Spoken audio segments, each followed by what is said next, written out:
Nueva en radio. Buenas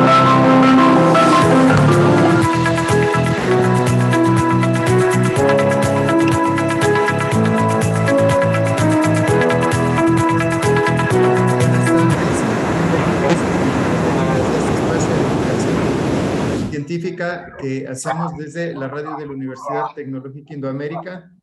Es un placer estar con todos ustedes y con nuestra invitada de hoy, la profesora Patricia Acosta. ¿Qué tal, Patricia? Buenas tardes, ¿cómo estás? Hola Ignacio, qué gusto saber de ti, sobre todo gracias por la invitación a este espacio. Me parece que es muy interesante la difusión que hacen, sobre todo para compartir lo que vamos conociendo con nuestra comunidad, ya sea científica y también no científica. Muchas gracias nuevamente a la Universidad de Indoamérica por este espacio y por invitarme.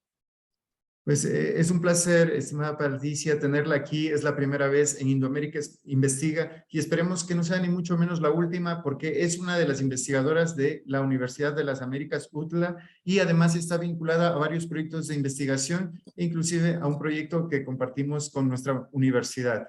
Patricia Acosta es doctora en informática por la Universidad de Alicante. Su línea de investigación es Web Accessibility TICS. Es máster en educación superior por la Escuela Politécnica Nacional, es máster en educación a distancia e-learning por la Caribbean International University, Wisdom, y es ingeniera en sistemas de computación e informática por la Escuela Politécnica Nacional. Además, es investigadora certificada por CENESID, colabora como revisora de artículos científicos para diversas revistas y congresos. Es miembro del Grupo de Investigación Sistemas Inteligentes e Interactivos de la Universidad de las Américas y Patricia fue galardonada con el premio Mejor Artículo Científico en Informática en el 6º Congreso de Ciencia y Tecnología. Es autora de más de 20 artículos indexados en Scopus y Web of Science y es docente universitaria que trabaja en la área de tecnología e investigación. Vaya, Patricia, qué tremenda carrera. Parece que has estado involucrada en todo, desde la docencia hasta la investigación. Incluso este año, con tu grupo de investigación, has ganado un proyecto que lo presentaron en CEDIA. Pero empecemos con tus líneas de investigación. ¿Cuáles son tus líneas de investigación? Bueno, entre mis líneas de investigación es primero el Human Computer Interaction, que está relacionado con todo lo que es la parte de accesibilidad, sobre todo en la parte de software, en lo que son aplicaciones, ya sea web, aplicaciones móviles, ¿sí? Otra línea es la parte de innovación, la parte de telemedicina, la educación, que también es un área que me encanta mucho, y también una parte de análisis de datos, un poco Big Data. Son áreas que me fascinan y como la informática es transversal, colaboro con varios grupos de investigación y un área que también me llama mucho la atención y me fascina es el área médica, el área de salud. ¿Sí? Entonces, por ahí están mis líneas de investigación. Qué interesante y qué de actualidad. Justamente se está hablando mucho del Big Data, que es una tendencia mundial y lo importante del Big Data es analizar y hacer aplicaciones como las que comentas. En este caso, aplicaciones que se pueden desarrollar en el ámbito de la salud. Ujú. Gran parte, estimada Patricia, gran parte de su investigación se centra en hacer estudios de la accesibilidad de los sitios web de comercio electrónico. En su reciente artículo, Accessibility Challenges of Commerce Websites, desafíos de accesibilidad de los sitios web de comercio electrónico, evalúa la accesibilidad web de varios sitios de comercio electrónico. ¿Puede hablarnos un poco de cuáles son los aspectos claves de esta evaluación? ¿Cuáles fueron los objetivos? ¿Quiénes participaron en esta investigación? Y lo más importante, ¿a qué conclusiones llegaron? ¿Qué podrías recomendar a la comunidad? Ya, bueno, a raíz de la pandemia, todo el mundo nos vimos involucrados en la web, a trabajar en la parte de la web, ya no salíamos de casa, todo lo hacíamos a través de Internet. Y muchos de estos sitios no fueron muy fáciles del manejo para nuestros usuarios finales. Entonces, por eso es que yo me centré en buscar una base de datos, sobre todo de bases que están relacionadas con el comercio electrónico a nivel internacional, extraer una muestra y con esa muestra aplicar los estándares de la Web Content Accessibility Guideline, que son estándares que se aplican a nivel mundial, que todavía en varios países no tiene mucha difusión, y también la parte de los que desarrollan software, desarrollan aplicaciones, como que descuidan esta parte, solo hacen el producto sin mirar si realmente este producto es usable, es accesible, si cumple con estándares mínimos. Dentro de los estándares de accesibilidad vamos a ver que se manejan 4 principios, ¿sí? Dentro de esos 4 principios hay como lineamientos que hay que seguir, y de acuerdo a estos estándares, lo mínimo que deben cumplir es hasta un nivel AA, que todavía, bueno, estoy hablando un poquito ahí técnico, se podría decir que deben cumplir, como por ejemplo, si es un sitio web donde van a acceder personas que tienen, por ejemplo, discapacidad visual, el momento que nosotros, por ejemplo, ya usamos anteojos, ya tenemos un cierto nivel de discapacidad visual, es decir, la herramienta debe permitir, en este caso, la página web, o si vamos a las aplicaciones móviles, deben permitirnos hacer más grande la letra, que el sitio web maneje buenos contrastes de color. Yo no puedo tener un fondo blanco y una letra amarilla porque no se lograría ver. De igual forma, si tenemos usuarios que tienen, por ejemplo, discapacidad auditiva y están mirando un video y este video no tiene subtítulos que le cuenten qué es lo que está sucediendo, ¿sí? Entonces, ahí estarían varias de las dificultades que los usuarios pueden tener en su día a día de estar en esta interacción con los sitios web, con las páginas web, y que esto es una preocupación porque al realizar este estudio nosotros pudimos darnos cuenta que de los sitios que son más importantes, que estoy hablando de Amazon, que se hacen las compras a nivel internacional, y muchos de los otros sitios que nosotros usamos, que nosotros vemos que todo el mundo usa en el día a día, no cumple con esos estándares. ¿Y qué sucede? Hace que para el usuario que está usando en su día a día sea muy difícil, no tengan esta facilidad de poder acceder. Y con estos detalles, es decir, hay herramientas, ¿sí?, que me permiten evaluar estos sitios.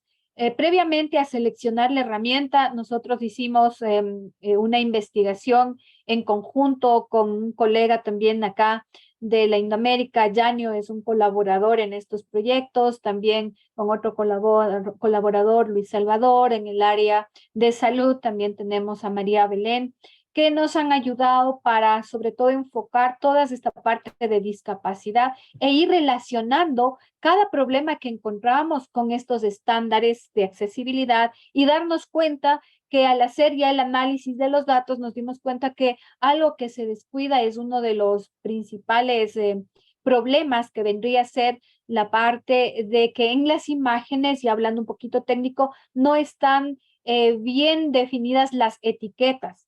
¿Y por qué es esto un problema?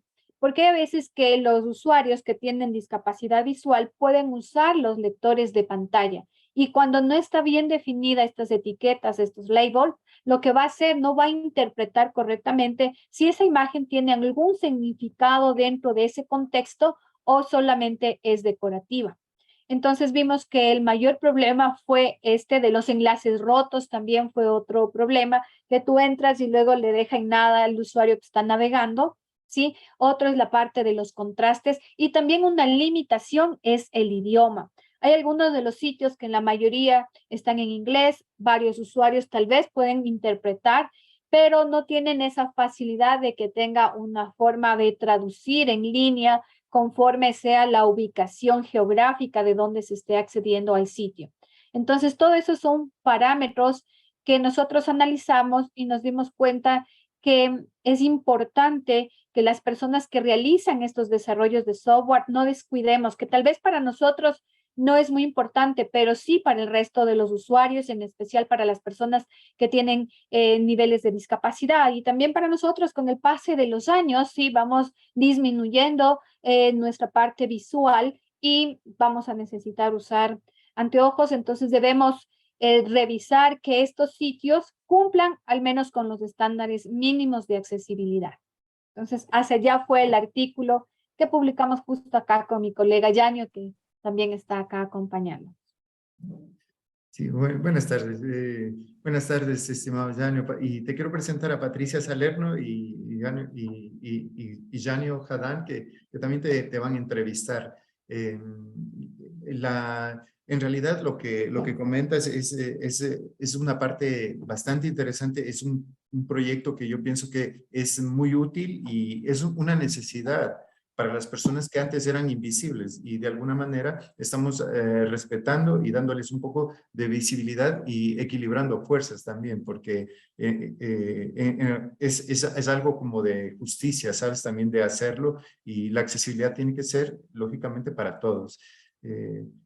Estimada Patricia, buenas tardes. ¿Tienes alguna pregunta para Patricia? ¿Qué tal? ¿Qué Sí, tal, Tocaya? mucho ¿Cómo gusto, vas? Tocaya. Un gusto también. No, súper interesante lo que estabas comentando del artículo de accesibilidad. Yo creo que una cosa que nosotros no pensamos es que hay muchas discapacidades que mucha gente tiene, ¿no? Como justamente usar lentes. Pero como ya hay tanta gente que lo tiene, ya no es una discapacidad como tal. Me parece que estamos por lo menos entrando en un momento en la historia en que se visibiliza mucho más la discapacidad, y es muy, muy bonito que ustedes estén haciendo parte de ese trabajo. Pero muy interesante, sí.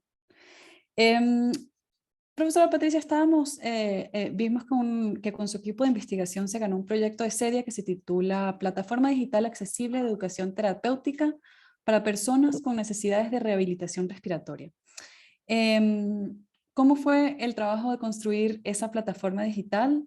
¿Nos puede explicar un poquito los objetivos de la investigación, quiénes participaron y más o menos qué encontraron en esa investigación? Ya, bueno, entonces este es un proyecto que de igual forma trabajamos de manera colaborativa con 4 universidades involucradas. Entre ellas está la Universidad de Indoamérica, la Escuela Politécnica Nacional, la Pontificia Universidad Católica del Ecuador y la Universidad de las Américas, a la cual pertenezco. Fue un proyecto, como les decía desde el inicio, me apasiona la parte de la salud, y más aún con este problema que hemos vivido, que todavía aún no salimos en nuestra totalidad, que son los problemas asociados a COVID-19. Este virus, ¿sí? Esta enfermedad, se podría decir, no porque el virus es el SARS-CoV, nos ha dejado algunos retos, y en esto es saber cómo desarrollarnos o recuperarnos de una forma rápida y sin salir de casa. Entonces nos dejó una lección que a todos nos ha puesto a pensar que es muy necesario que nosotros contemos con plataformas que podamos hacerlo desde casa, ¿sí? Entonces de ahí nació la idea. Y no solamente que va a ser para las terapias que están relacionadas con COVID-19, sino también para terapias que necesitamos de este tipo de terapias respiratorias, y por lo cual nace esta idea de trabajar en equipo y sobre todo investigar en una primera fase, que lo hicimos así de una forma rápida, revisar el estado del arte para ver qué material existe, cómo se llega a la conclusión de los tratamientos, porque no es que se puede aplicar a todas las personas el mismo tipo de tratamiento. Entonces, para eso, con nuestros colegas expertos en lo que es la parte de fisioterapia respiratoria, íbamos nos orientaban de que se puede dividir en franjas de edad. También en este caso, las franjas de edad que definimos fueron de 20 a 40 años, de 40 a 60 y de 60 a 80, sobre todo por la experiencia de nuestros colegas que tienen este tipo de formación en terapias respiratorias. Luego pensamos que esta plataforma nos va a permitir que dentro de la misma plataforma se registren los datos del paciente, y según el tipo o el rango de edad se direccione a un determinado tipo de ejercicios de terapia respiratoria, y que este tipo de ejercicios nos permita también con estos datos evaluar la plataforma, y como les comentaba, que también cumpla con los estándares de usabilidad y accesibilidad para que esta plataforma llegue a más personas, ¿sí? Que sea una plataforma inclusiva, ¿sí? De esta forma también, con esta aplicación, podríamos difundir para capacitar no solamente a las personas que necesitan recibir estas terapias, sino también puede ser un insumo muy valioso para las personas que se están formando en diversas líneas de la salud, como para las personas que son de fisioterapia, para medicina, enfermería, y para todas las personas que queremos conocer un poquito más de este apasionante mundo de la salud y que tal vez no tenemos la oportunidad de tener esta formación más formal, ¿sí? Sino que podemos acudir al Internet con expertos que nos hayan brindado todo su conocimiento y quede plasmado en un material que dependiendo del tipo de edad pueda hacer esos ejercicios. Y además con esta plataforma nosotros vamos a obtener datos que nos permitiría analizar cómo se van recuperando nuestros pacientes que están realizando estos ejercicios de terapias respiratorias. Entonces, de allí nació esa, te digo, esta idea de poder aportar en algo a nuestra comunidad y más aún con muchos de nuestros científicos que son muy valiosos en nuestro país y que uniendo fuerzas podemos obtener un producto que pueda servir a nuestra comunidad, a nuestra sociedad. Entonces, me parece que por eso fue seleccionado también nuestro proyecto, porque le pusimos muchas ganas y mucha pasión de ofrecer algo bueno a nuestra comunidad y qué mejor con la colaboración de varias universidades, de que de forma colaborativa sé que va a ser todo esto un éxito. Ya hemos analizado algunos parámetros, cómo vamos a arrancar en el tiempo récord, que es de un año, vamos a dar las soluciones súper interesantes porque también tenemos colaboración, por ejemplo, de la Universidad Politécnica y de la Universidad, en este caso, Indoamérica, y la UDLA colaboraríamos en la parte tecnológica, abordando diferentes áreas, usabilidad, accesibilidad, la parte tecnológica, análisis de datos, mientras que en la parte de salud y medicina nos va a colaborar, en este caso, la Pontificia Universidad Católica del Ecuador, desplazando estudiantes alrededor, como mínimo tenemos una colaboración de 200 estudiantes que harán estas pruebas de la herramienta con la comunidad a la que ellos se van a dirigir para realizar la parte también de vinculación, para capacitar a nuestros usuarios finales. Entonces, esa es la idea y también agradezco a todas las universidades que pusimos ese granito de arena para ganar este proyecto. Entonces, este reto ahora es hacerlo realidad, que quede al servicio. No quiero que se archive y se guarde, sino que esté sirviendo, que sirva de algo para nuestra comunidad, porque esa es la idea de hacer investigación, no solamente escribir artículos, sino también solucionar problemas que nos sirvan a... Eso te contaría, Pati. Muchísimas gracias. Sí, un mega proyecto, así que felicitaciones por obtener el proyecto CEDIA y mucha suerte en lograr todos los grandes objetivos del proyecto. Muchas gracias, Pati. Estoy muy segura porque los colaboradores que tenemos le ponen esas ganas, ese entusiasmo, ese optimismo. Entonces eso atrae súper buenas energías para que todo se haga realidad y llegue a las personas que deben llegar a nuestra comunidad. Claro, una clave del éxito de un equipo de investigación es que haya buena química y buena energía. Exacto, así es. Muy bien, Pati, muy buenas tardes, ¿cómo estás? Un gusto saludarte, Patricia Costa y Patricia Salerno, qué gusto encontrarnos, estimado Manuel, en este espacio y qué grata coincidencia tenerte aquí como invitada, pues nos conocemos en este mundo científico, colaboradores y también pues alineados en estas áreas de discapacidad, de inclusión, pues hemos compartido algunas experiencias. Oye, pero hay un artículo donde no me has invitado a colaborar.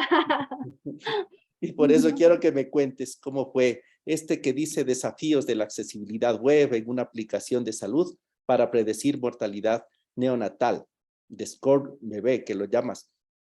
Pues sí. Estaba leyendo tu investigación y pues aquí se plantean herramientas basadas en la web, ¿no es cierto? Que podrían ser alternativas para mejorar la atención del recién nacido. Ahora la pregunta es, ¿en qué medida la solución con herramientas basadas en la web podrían ser una alternativa para mejorar la atención del recién nacido?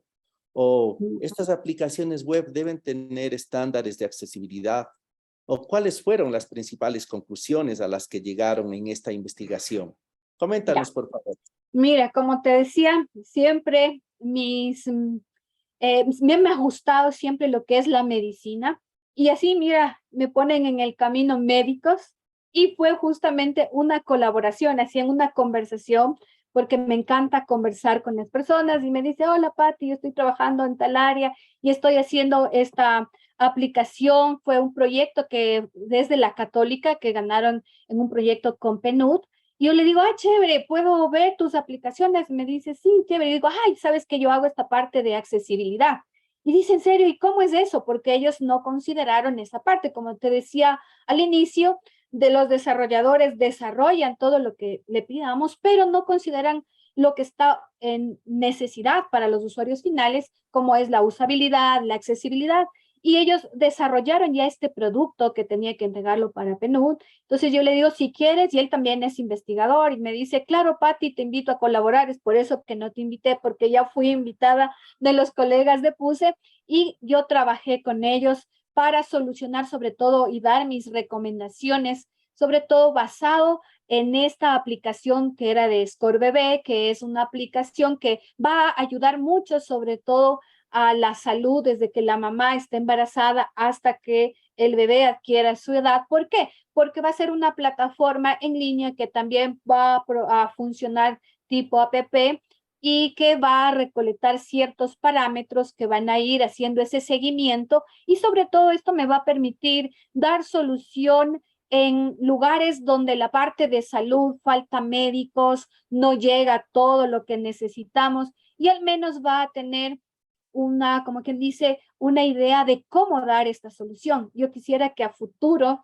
sí, los médicos y toda la parte tecnológica nos uniéramos para dar soluciones increíbles donde desde donde estemos no falten médicos, aunque sea los asistentes virtuales que lleguen y puedan dar solución. Hay lugares que no llegan ni siquiera en internet, entonces habría que buscar soluciones si se toma directamente desde un satélite para que lleguen a dar este servicio, hacer una operación de que sea compleja, pero que el experto está en Estados Unidos y que desde allá se pueda operar con la guía o con un robot a partir de esta tecnología. Entonces, yo pienso que esto tal vez sea un sueño, pero yo sé que se puede hacer realidad uniendo esfuerzos y sobre todo teniendo qué es lo que queremos solucionar, porque tenemos la tecnología, tenemos gente brillante, lo que sí nos falta aprender a trabajar en equipo y dar soluciones, porque yo sé que en nuestro país hay gente muy brillante,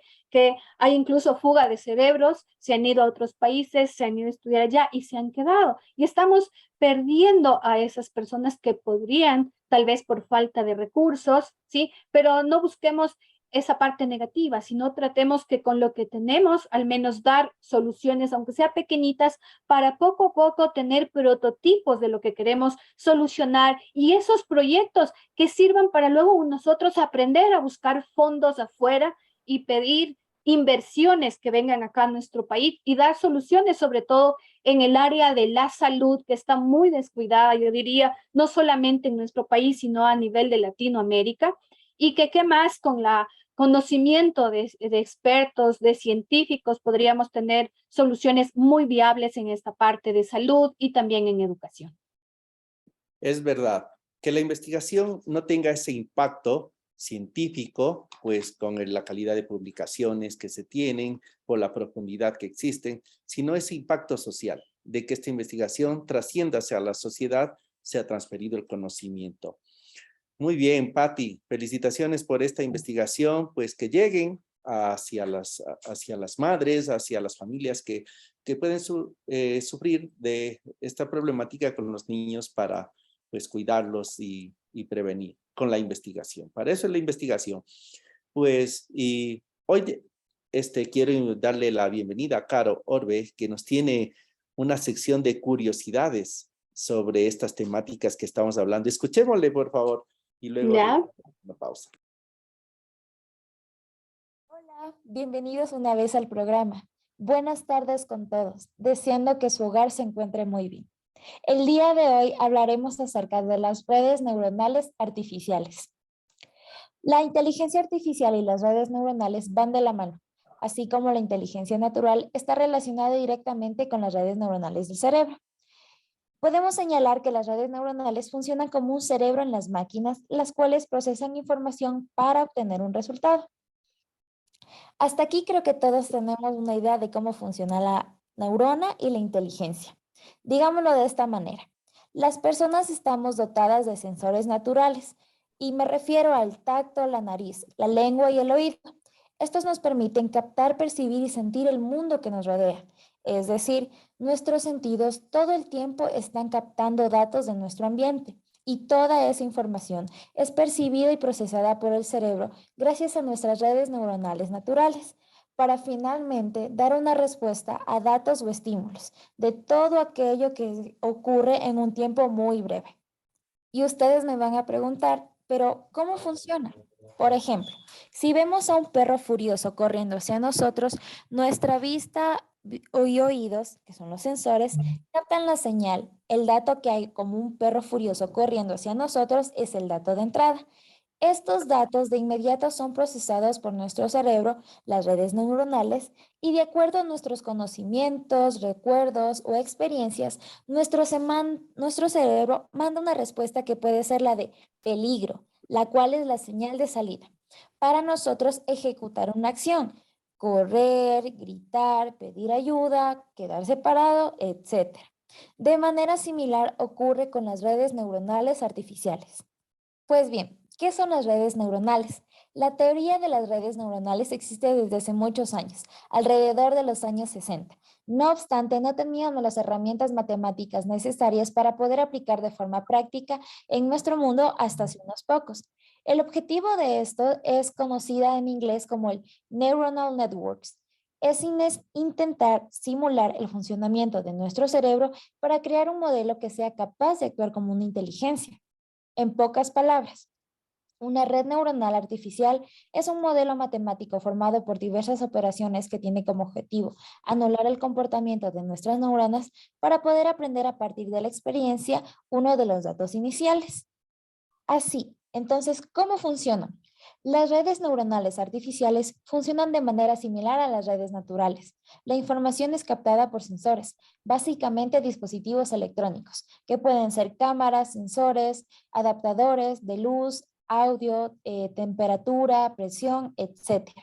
Los datos de entrada son procesados por una red neuronal previamente preparada para finalmente obtener conclusiones, datos de salida que servirán para resolver un problema determinado. Por ello, necesitamos características de las redes neuronales. Estas tratan de imitar el funcionamiento de una red neuronal biológica. Se pueden presentar en varios tipos y configuraciones. Presentan también una estructura arquitectónica y de parámetros. Poseen mecanismos de aprendizaje. Aprenden de la experiencia. Procesan información o datos de entrada para obtener un resultado. Las redes neuronales son construidas mediante un lenguaje de programación y también es intangible. Ahora, los tipos de redes neuronales en inteligencia artificial son varias, desde la red neuronal Feed-Forward, FEND o la red Boltzmann. Son tantos los modelos que han empezado las grandes potencias a intercambiar y simular estas inteligencias artificiales de las redes funcionales. Pero asimismo tienen capas y estas son por medio de un perceptrón, ya que podemos empezar con las redes neuronales artificiales. Es el conjunto de neuronas de unidades entre ellas formando distintas capas. Suena muy complicado, pero la verdad es que son puras matemáticas. Es prácticamente la suma ponderada de la función de activación para que nuestro cuerpo o el organismo o la máquina pueda acoger y generar una acción de salida, la cual será procesada. ¿Y tú, sabías algo más acerca de las redes artificiales de neuronas?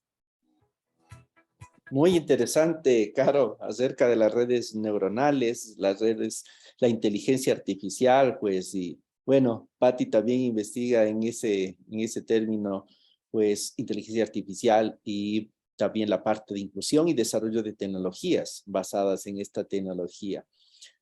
Pues con estas curiosidades que nos ha traído Caro, vamos a hacer una pausa, ¿verdad, Ignacio? No, el día de hoy, pues como estamos justitos de tiempo, vamos a seguir. Entonces, Bueno, sí, sigamos. No entonces, paremos de una vez. ¿No? entonces, permítame hacer una pregunta más. Con este tema de las curiosidades, de la parte de la inteligencia artificial, pues se van desarrollando aprendizaje adaptativo, pues en los estudiantes, con el fin de, pues, poder facilitar el aprendizaje. Y en este sentido, pues otra de las investigaciones que Patricia ha realizado y me llamó la atención es en esta parte que dice hacia el desarrollo de los serious games, accesibles para usuarios con discapacidades cognitivas. En este proyecto, pues vimos que lo que buscan es apoyar el desarrollo de la investigación científica de la accesibilidad para personas con discapacidad intelectual, para que puedan navegar e interactuar fácilmente en una aplicación web. ¿Puedes explicarnos un poco más de qué se trata y cómo desarrollaron esta investigación, Patricia? Claro, Yania, también tampoco te invitamos a esta investigación, porque era de un proyecto que en cambio nació con Inédita, sí, de los proyectos del gobierno. Ahí estuvo formado también, estaba la Poli, la PUSE, la UDLA, y en este proyecto se enfocaba a lo que es el desarrollo de una plataforma de juegos serios. Sobre todo estaba desarrollada para usuarios y para personas que tienen discapacidad cognitiva, ¿sí?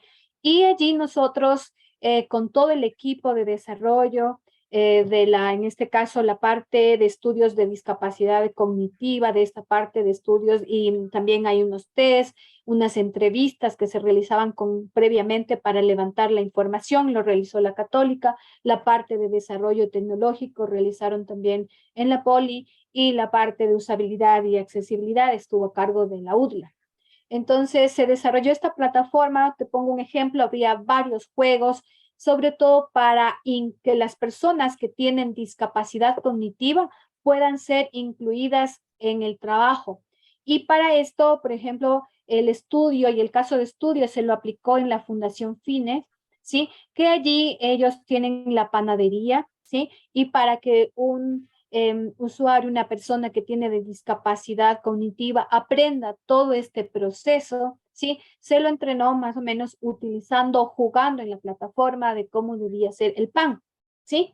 Entonces, para que sea de una forma fácil, que pueda acceder, entonces se hizo los estudios de usabilidad, accesibilidad, justamente adaptando para nuestro tipo de usuarios, que de acuerdo a la caracterización que realizaron los colegas de PUSE, se pudo determinar cómo se debe desarrollar esta plataforma para que las ideas que teníamos desde la parte de vista de usabilidad y accesibilidad sean aplicadas en el desarrollo de la plataforma. Entonces, de esa forma fue que llegamos a tener esta plataforma muy interesante, que también vamos a hacer ya una campaña. Recién acabamos este proyecto, el director fue Marcos Santorum de la Poli, y también se va a hacer una campaña de difusión para que no solamente se quede en el uso de las personas con discapacidad, sino como son productos que pueden enseñar a través de los juegos a aprender la parte de matemática, de los colores, ¿sí? No solamente pueden usar las personas con discapacidad, sino también los niños para poder interactuar y aprender, ¿sí? Sobre muchas cosas, pero jugando, ¿sí? Entonces, de igual forma está abierta, y la plataforma se llama Ludominga. Ustedes pueden googlear, es también un nombre de una marca registrada que también lo definimos en equipo para que todos puedan tener acceso a este tipo de plataforma donde están varios juegos para motivar el aprendizaje, sobre todo en las personas con discapacidad cognitiva. Parece ¿Sí? muy interesante porque incluso lo vi en el periódico que salió un artículo acerca de la investigación Ludominga, ¿no? Entonces, qué bueno, que quede al servicio de la población y sobre todo estos grupos vulnerables que necesitan desarrollar.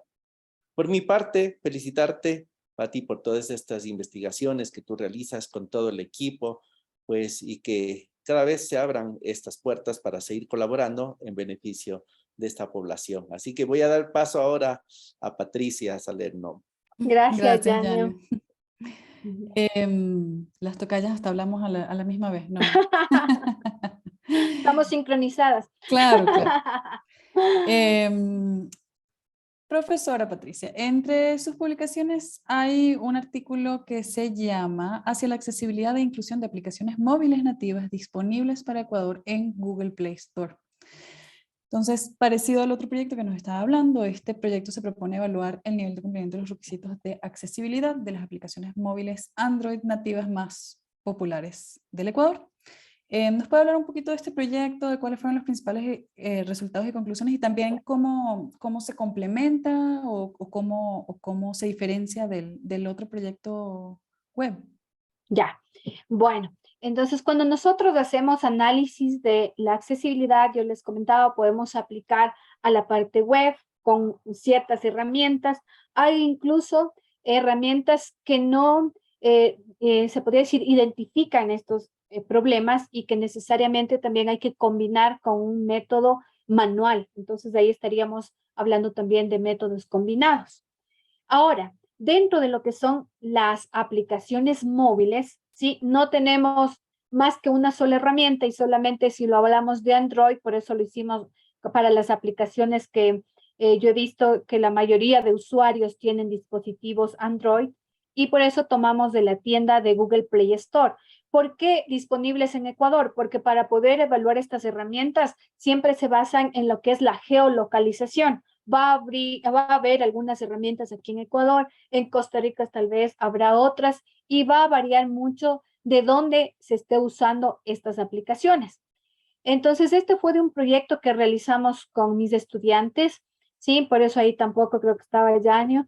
Fue una idea de analizar que si realmente las aplicaciones que nosotros usamos en el día a día cumplen con estos estándares. Entonces partimos tomando la muestra global de las top, de las 50 top aplicaciones más usadas acá en nuestro país. Empezamos a hacer el análisis, no con las mismas herramientas, son diferentes las que utilizo en la web que para las que utilizo en las apps nativas. Entonces ahí usamos otra aplicación que es propia de Android, que es Accessibility Scanner, pero no identifica todos los problemas. Entonces tuvimos que también, desde nuestra observación e interacción con cada una de estas herramientas, ir determinando los errores que podíamos encontrar para listar y luego irlas validando dentro de qué principio de accesibilidad requerían estos problemas. Entonces, con esto pudimos ver que los resultados revelaron que el 47.5% estaban relacionados con problemas de orientación táctil, es decir, que el usuario quería presionar de una forma táctil cierta opción y no era muy factible, ¿sí? Es por eso que algunos usuarios dicen que cuando no manejan muy bien esta parte táctil, que a veces prefieren usar botones, ¿sí? De otro problema que teníamos también era el 28.2% que estaba relacionado con errores de contextos, de contraste en los textos, es decir, lo muy parecido a lo que sucedía en la web, que tenían un fondo claro y una letra clara, entonces no hacía un buen contraste, era muy difícil de leer, a pesar de que tenían la opción para poder bajar la luminosidad y poder leer, pero si es que no está bien diseñada, vamos a tener estos problemas. Entonces aquí encontramos así de forma rápida dos tipos de problemas que son más comunes en las aplicaciones móviles y la idea de esto es que listar de qué problemas se deben ser corregidos desde el momento que nosotros empezamos a diseñar o desarrollar esa aplicación móvil, ir corrigiendo a medida que se van desarrollando, porque como ven, son errores que se vuelven y se vuelven a repetir. ¿Y por qué sucede esto? Porque falta tal vez la formación o el conocimiento de las personas que están a cargo de la parte de desarrollo, ¿sí? La idea también sería que a futuro este tipo de errores que vamos encontrando al analizar la herramienta, ya sea con método combinado, de forma usando la herramienta, que sería automático, y combinado, es decir, usando la parte del know-how de las personas que están evaluando, se utilice y en un futuro se crea alguna herramienta que esté basada en lo que es la inteligencia artificial y que tome estas pautas, estos errores que encontramos para que alerte a los usuarios o a los desarrolladores en dónde están esos problemas y puedan ser corregidos a tiempo, de tal manera que puedan tener aplicaciones más accesible, sin problemas, sin barreras que nosotros llamamos acá para el usuario final. Interesante una de las cosas que comentaste, Patricia, claro, o sea, una de las cosas que más hace falta más bien es la educación de los desarrolladores. Ujú, Que justamente puede ser simplemente ingenuidad o falta de conocimiento, no tienen ni idea de cuáles son el tipo de problemas que puede haber que sean además comunes, o sea, porque muchos de estos son problemas muy comunes. No es que sean ujú, unas discapacidades que afectan a muy pocas personas, son millones de personas. así es. Entonces, claro, pero la mayor parte de la gente yo creo que, por ejemplo, cree que, no sé, las personas que no pueden diferenciar ciertos colores es simplemente verde y rojo y ya, pero hay un montón de distintas formas en que la gente no puede diferenciar color. Y justamente si no hay contraste, no funciona, o el contraste correcto. Entonces, Ujú. es un problema bien complejo, porque es una cuestión de educación de grupos que no necesariamente tienen este tipo de conocimiento. Sí, y justamente esa parte que has tocado de la usabilidad es tan importante cuando se prototipa tener todo el protocolo y llegar al punto de la usabilidad para después sí hacer una serie comercial. Normalmente en ingeniería industrial siempre se hace una preserie de 10 o Ujú, 20 prototipos que sirve justamente para experimentar la usabilidad del prototipo. Y lógicamente para eso se necesita un grupo de personas y luego sí que se hace un prototipo final y ese prototipo sí puede ser escalable a una serie grande. Entonces, qué interesante de corregir todos esos errores y además lo que propones es ir un paso más allá, aplicar inteligencia artificial para no volver a caer en problemas de diseño, que a la final de cuentas siempre se dice que es mejor invertir el dinero en la parte de diseño antes de que esto se venda al público y encontrar un montón de reclamos, un montón de problemas, y es una forma de prototipar segura. Eh, Estimada Patricia, en este contexto del cambio, dada la rapidez con la que está cambiando la industria, la educación, la investigación y la sociedad en sí debido a esta acelerada digitalización, según tu criterio, ¿qué debería impartirse o rediseñarse en educación superior?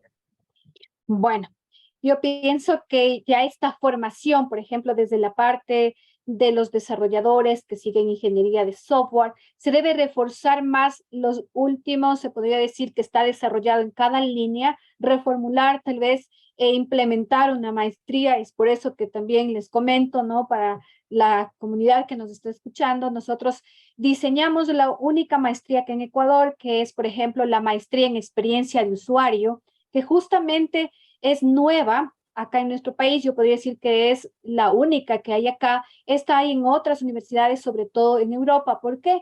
Y en Estados Unidos, porque allí ya tienen también una legislación. Acá en nuestro país estaba como que querían implementarse esa legislación, estaba hasta el 2018, de allí como que faltó el interés, la parte política, ¿sí? Para que se exija que todas las aplicaciones que utilizan nuestros usuarios finales, sobre todo en las empresas públicas o que dan servicio al público, cumplan con estos estándares. Yo pienso que tal vez en un corto tiempo o largo vamos a tener ya que implementar, porque estamos avanzando, como nos dice Ignacio, de una forma muy rápida y acelerada, pero también esto debe ir también controlando con ciertas leyes. Por ejemplo, en España tenemos estos estándares que si no cumple, por ejemplo, una línea, bueno, los que han viajado también, y usted va a buscar los vuelos, ¿sí? Y ve que no cumple ciertos estándares, le denuncia a la persona que está usando y la aerolínea tiene que pagar súper multas por no cumplir con estos estándares. Entonces, a veces también yo pienso que es falta de leyes, la falta de legislación en cada uno de los países. Pero con estas ideas que ustedes van aprendiendo en el día a día, sí es importante la actualización y la capacitación continua según vaya avanzando la tecnología. Y una de las líneas que yo estoy mirando que vamos a necesitar, y más aún si en un futuro ya que debemos incursionar en lo que es la inteligencia artificial, también debemos revisar lo que es la parte de usabilidad, accesibilidad, qué tan necesario es dentro de una aplicación. Incluso en nuestro país, empresas un poco grandes ya han desarrollado departamentos de experiencia de usuario. ¿Sí? ¿Para qué? Para hacer justamente esta prueba de los prototipos antes de que salgan al mercado, que eso debería ser lo lógico, probar antes de que salgan sin cumplir ciertos estándares. Entonces yo espero que con esto vayamos tomando mayor conciencia y sintamos la necesidad de que los productos que están relacionados, todos los productos digitales, no solamente estoy hablando de las apps o de las páginas web, sino si usted tiene incluso el material educativo, que usted hace una presentación en PowerPoint, un PDF, deben cumplir estos estándares, que a veces nosotros le hacemos maravilla, todo lindo, pero descuidamos que no todos pueden acceder. ¿Sí? Dentro de nuestro grupo de estudiantes habrá estudiantes que tienen cierto tipo de discapacidad y nosotros no podemos irlos discriminando, sino más bien dar todas esas herramientas, todos esos lineamientos para que ellos puedan acceder con facilidad al material. ¿Sí? Entonces, esa es mi reflexión con respecto a este tema. Chévere, muchísimas gracias, Patricia. Cuenta, Ignacio. No, yo justamente te quería felicitar porque es un trabajo que, como lo dije hace un momento, hay que visibilizar. Hay que visibilizar a las personas que han sido invisibles y que a lo mejor por ignorancia no les hemos dado las herramientas que necesitan para que puedan desenvolverse normalmente, como con igualdad. Entonces eso yo quería felicitar y resaltar de esta investigación. Gracias, Ignacio. Patricia, para cerrar, siempre nos gusta cerrar con una pregunta un poquito abierta. Entonces, queríamos saber si puedes compartir con nosotros alguna historia o anécdota interesante que has tenido en tu trayectoria académica. Entonces, pudiera ser algo que te haya inspirado a ti, puede ser algo que haya sido, no sé, raro, interesante y algo que te hizo cambiar de opinión acerca de un tema. Y dado, bueno, lo interesante que son tus temas de trabajo, creo que puede haber muchas de estas anécdotas que sean interesantes en términos de, no sé, cambio de pensar o de inspirar o algo. Entonces, sí, si nos podías compartir algo. Claro, tengo varias anécdotas, pero puedo rescatar algunas que me han permitido motivar a más personas. El hecho de seguir aprendiendo, de poder compartir y de conversar en cualquier reunión, ¿sí? Sobre lo que haces, ¿sí? Porque esto permite generar redes, ¿sí? Que en equipo podemos dar soluciones interesantes. Por otro lado, también motivar a las personas y compartir lo que nosotros aprendemos, porque esto nos va a permitir también crecer como personas. Hay a veces que yo, sin querer, he estado en varias líneas de investigación por la curiosidad de aprender qué es lo que hace mi compañero y también de apoyarle. Hay a veces que nos dicen, bueno, ¿cómo publicas tanto? Hay alguna de las preguntas que alguna vez me han hecho, pero creo que es porque me gusta colaborar. Por ejemplo, en arquitectura, también he trabajado en la parte de arquitectura, justo en esta parte de análisis de conglomerados, porque queríamos ver en dónde estaba concentrada más tipo de personas con negocios informales, ¿no? Entonces de allí nace esta idea de decir, bueno, y tú estás trabajando en todo, ¿sí? No es que estoy trabajando en todo, estoy aprendiendo de todos un poquito. Y entonces a veces esa idea que piensa que porque eres informático, solo debes trabajar en informática, no es así. Lo importante es compartir lo que conoces. Entonces, esa ha sido mi anécdota, que he trabajado en todo y ahora, bueno, les cuento todavía que está en proceso, que todo lo que usted se imagina puede investigar. Hay a veces que dicen, ¿y cómo empiezo? Quiero investigar, pero no sé desde dónde empezar. Digo siempre, a ver, mira, ¿cuál es tu formación? ¿Qué tema te gustaría aprender? Entonces, si todavía no tienes en qué investigar, empiezas haciendo una revisión de literatura con las palabras claves y enfocándote, por ejemplo, cuando tú investigas y empiezas a buscar de todas esas bases de datos, puedes extraer información, cruzar ideas, cruzar datos, y eso es ya con un un nivel un poco más, si tienes alguien que te guía, pide ayuda y nosotros los investigadores extendamos las manos a las personas que necesiten, guiémosle, porque creo que allí podemos fortalecer más la parte que estamos investigando. Y a mí me encanta compartir porque sé que cuando alguien me pide ayuda y a pesar de que yo no conozca, el hecho de aprender a investigar te permite aplicar lo que aprendiste en cualquier línea de investigación. Y si algo no sé, yo empiezo a hacer una revisión de literatura, que quiere decir buscar, aplicar un método Prisma, extraer esa información y luego saber en dónde hay un hueco de investigación que podría entrar por ese camino. Entonces, una de mis anécdotas es esta, conocer mucha gente valiosa que me han permitido ampliar mi campo de conocimiento en diferentes líneas, incluso en la medicina. Mire, yo en medicina es diferente, pero yo les decía, me atrae mucho esta línea. Entonces, alguna vez me operaron de algo, fue un caso raro. Entonces yo dije, mire, es un caso raro, hagamos un artículo científico y estamos escribiendo un case report de un caso raro, ¿no? Entonces, mire, uno va aprendiendo, o de alguna amiga le pasó algo y sucedió tal cosa, es un caso raro, aprovechemos, aprendamos con los médicos y veamos cómo se hace un case report. Entonces, no dejar de aprender, porque eso nos enriquece y nos permite también compartir con otras personas y esa forma de trabajar de forma colaborativa, sin querer, nos abre nuevas puertas que para nosotros eran desconocidas. Esa es mi anécdota.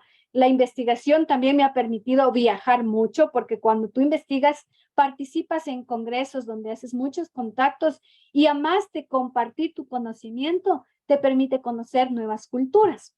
Y yo les comento así algo que me pasó ya recordando.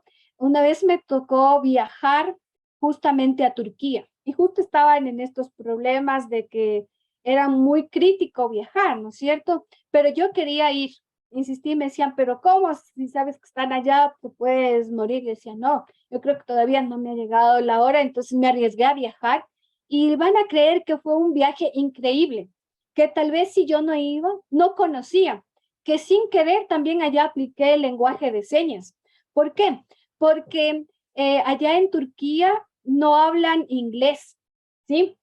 Hablan el turco. Y yo quería comprar una tarjeta de metro y viajé, yo me acuerdo con mi esposo que también investiga en mi área, y yo le digo, ¿y ahora cómo hacemos? Y en inglés no nos entendíamos, turco no sabíamos. Y entonces ahora yo me acerqué a un señor que pasaba y en señas le dije que dónde, así en señas, no sé cómo me hice entender, pero él comprendió lo que quiso decir y yo también. Y luego ya sabía que él me dijo que esa tarjeta lo tenía que comprar en un kiosco de afuera. No sé cómo, tal vez la intuición o le entendí claramente. Y fue así que mi esposo dijo, pero ¿cómo le entendiste si es? Pero mira, la necesidad de comunicarnos nos lleva a otro nivel también de comunicarnos. Luego después ya con Google Traductor fue todo, ya dije voy a poner lo que quiero y en turco le pasaba y al mesero lo que quería comer le decía, mire, quiero esto, ¿ya? Porque no entendían el inglés y tampoco el español, entonces había que buscar un mecanismo de comunicación. Entonces primero fue en señas y luego Google Traductor. ¿Ya? Listo, esa fue una de las anécdotas increíbles y fue muy lindo Turquía. Fue un viaje, diría, inolvidable porque nosotros viajamos a cenar cruzando el Bósforo, ¿sí? Interesante, fue muy lindo viajar a un país que no me imaginaba, que tal vez si yo decía no porque allá me voy a morir, difícil, no hubiese conocido nuevas experiencias, el tratar de comunicarme con un lenguaje que yo ni sabía, pero hacerme comprender aunque sea en señas. Eso me pareció interesante haber viajado y haber dicho no. ¿Ya? Qué bueno, Patricia. Entonces, en conclusión, hay que mantenerse abierto a nuevas experiencias y a nuevos conocimientos. Exacto. Esa es la idea. Ya, muy Aprender bien. todo el tiempo. Y también Sí, bueno, transmitir esto a nuestros yo creo que estudiantes. ese es el éxito no solo de ser un buen académico, el querer aprender siempre, sino también de mantenerse joven y mantenerse feliz. Y compartir. Porque Ujú, así también. Pero ujú. sí, muy bien. Bueno, muchísimas Gracias. gracias, Patricia. Muy interesante todo tu trabajo. Gracias a ustedes, gracias a ti, Pati, Ignacio, Yani. Ha sido una tarde súper interesante. También he aprendido mucho de ustedes y felicito por tener este programa abierto al público, porque así nos permite motivar a más personas para que se involucren en este campo de investigación y que también conozcan lo que hacemos. Yo he tratado de expresar en un lenguaje muy sencillo, espero que me haya hecho entender, y si no, con mucho gusto, cuando necesiten, estoy abierta para explicarles y compartir este mundo maravilloso de la investigación y sobre todo en mi área, que es la informática, y también un poco la parte de medicina que me apasiona. Muchas gracias. Muchas gracias, estimada Patti, por venir a nuestro programa y muchas gracias por tu tiempo y a todos nuestros radioescuchas. Estimado Jaime. Gracias. Sí. Sí, Pati, muchas gracias por este tiempo también, por compartirnos estos conocimientos. Pues gracias a todos quienes están atrás de Ignacio, Patricia, a Caro, organizando al personal técnico de la radio que siempre, cada semana nos apoyan para traer este tipo de eventos, nuevos invitados, pues muy especiales en este tema de investigación. Así que habrá otra oportunidad para seguir conversando, para seguir colaborando. Pues y éxitos, Pati, con el proyecto de CEDIA. Ahí estamos con ustedes igual, el éxito de ustedes también es el mío, y aquí estamos para publicar. Y si estás invitado, Jane, ya que estás en tu universidad, Ya. para que no te quejes que no te he invitado, ya lo hago público, ¿no? Que quede constancia. Muy bien. Sí, ahora sí hay muchas personas que escucharme. Y hay testigos, ¿no? Muy bien. Una linda tarde para Una todos. linda tarde también para Muchas todos y una gracias. excelente Hasta semana. luego, un Chao, que gusto. pasen bien. Buenas tardes. Chao.